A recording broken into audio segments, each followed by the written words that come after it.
Hello and welcome to another episode. I had a great question from a YouTube user. He wanted to know basically what is the point of a reproduction cart. His question goes something like this. Very interesting watch. However, what are these repros intended for? Do people buy these? No, really, I'm curious. Isn't a flash cart with every game already on it more practical? Just seems like a lot of work, honestly. That is a very good question. Now, when it comes to being a game collector out of nostalgia and what you grew up with as a kid playing video games, having a physical copy to play on actual hardware is pretty important. It just gives you a whole different feel. It brings you back to that time when you played the game originally, or you won it for the first time or rented it. So basically a flash cart would be like, say, the EverDrive. It's a game cartridge that takes like an SD card, and you can save the ROMs from your computer to the SD card. You put it in the game cartridge, and you pop that cartridge into your Nintendo system, your Nintendo 64, Genesis, whatever you have a flash cart for, and you can have access to every game in that library with a single cartridge. It is very convenient, but when you have that many games on hand at your disposal, just like to play instantly, there's no fun in it to like find a game out in the wild or actually take the cartridge and put that thing in your Nintendo knowing that you have the physical game. It seems to mean more to say have a copy of Mega Man 2, the actual game, and you know that it's all original and there's nothing fake about it, and this is the same game that was released years ago. It's still alive, I can still play it. It's all part of that nostalgia, that feeling of just owning the actual game, putting it in your system, and playing it. Now yeah, flash carts are super convenient for people that aren't into collecting, and when you have so many games on a flash cart and you don't have to remove the cartridge, it seems like your attention span for each game is that much shorter because everything's right there. You'll play a game for a little while, die on the first level, and then automatically you switch to the next game. And if you have like 750 plus games on a flash cart, it just gets convoluted and the enjoyment seems to go away at that point.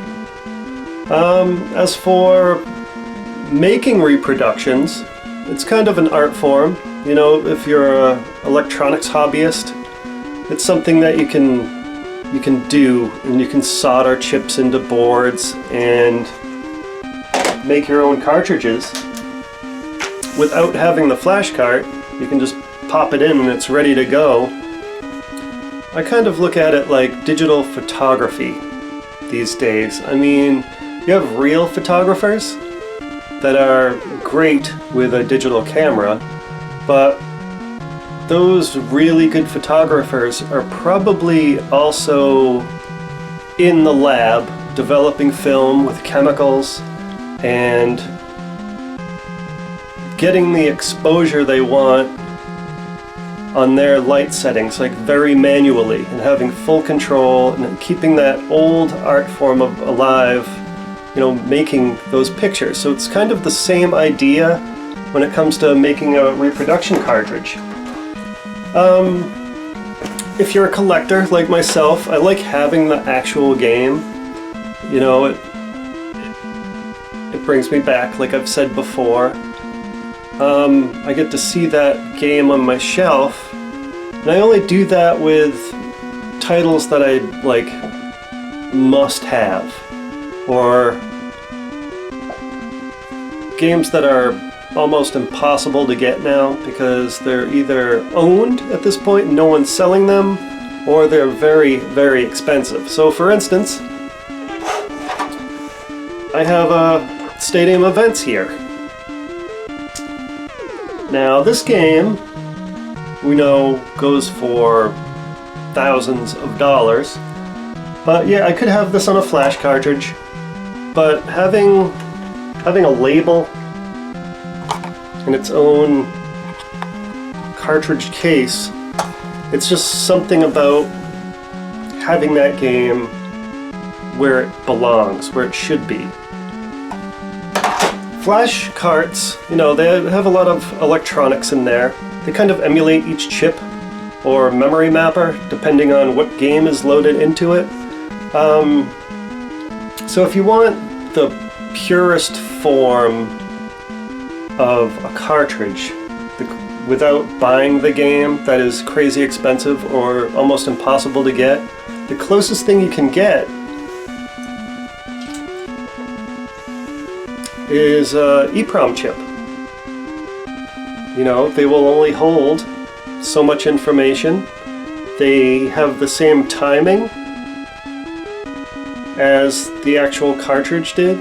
So this ROM chip here, having a game on that soldered into a PCB is the closest thing you could get to having the original cartridge. So what you do, you make a repro cart, and you can't get any closer to the original without having the original by making a repro cartridge. And it's a fun project.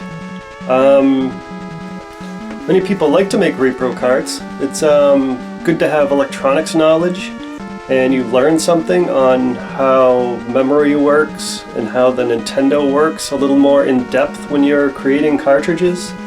Knowing more of the ins and outs than the average user is kind of fun, because you can hack ROMs at this point and manipulate them, and if you want a special edition of a certain game, you could make yourself a physical copy in its actual shell and just have that to play as your own piece of art, so to speak. So yeah, it's just homebrewing is what it is. You're creating new games, or you're taking existing games from ROMs or whatever and putting them on chips that are then soldered into circuit boards. It's closer to home than not. So as I was saying, you know, you could have a generic flash card. That might be fine for some people. You don't have to load up 700 games on a flash card. You could do 10 at a time, 5 at a time, or just one if you want. But then you have to bring it to your computer and load on a different game. Just having the real thing, or as close to the real thing as possible, is what most collectors want to do. Because it's a love of gaming and what you grew up with. So like holding the Super Mario Bros. 2 cartridge, the actual game, it's neat to have the real thing. I like having that on my game shelf. It's like, it was one of the games I grew up with. Again, Castlevania. I remember going to Rich's in Berlin, New Hampshire, and buying Castlevania with my parents. And then a couple years later, we got, you know, Simon's Quest. It's about your own memory and growing up with something. At least that's what it is to me. Ghost and Goblins. I remember playing this with my cousin, and we got to a level that was so difficult, we would pause the game and just shut off the TV, so the next morning when we woke up, we could continue, you know, playing where we left off.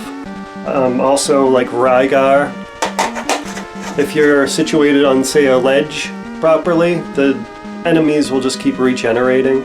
That was another time we, to level up, we rested a chair leg on the Nintendo button, so Rygar would just keep shooting constantly, and with his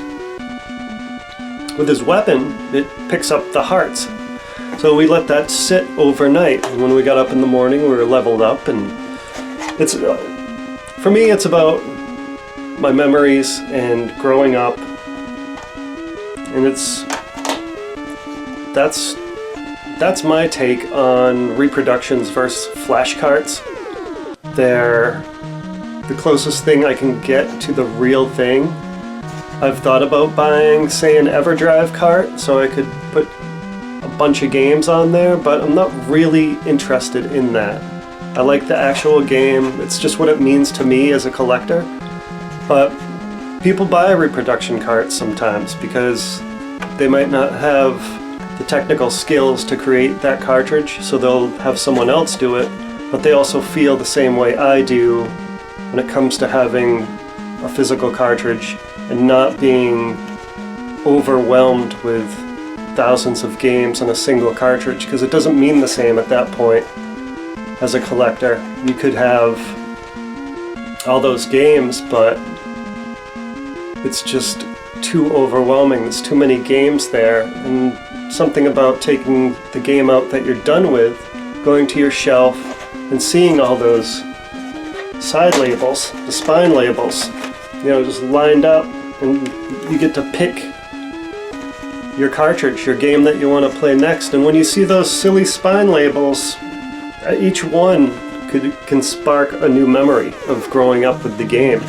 So that's my take on reproductions versus flash carts, or flash carts versus physical games that are really hard to get. I hope you found this interesting. If you like the video, give me a thumbs up and subscribe. If you have any questions that are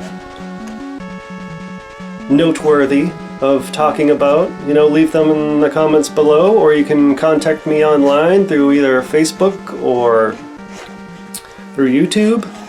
And yeah, until next time, we'll see you later. Thanks for watching.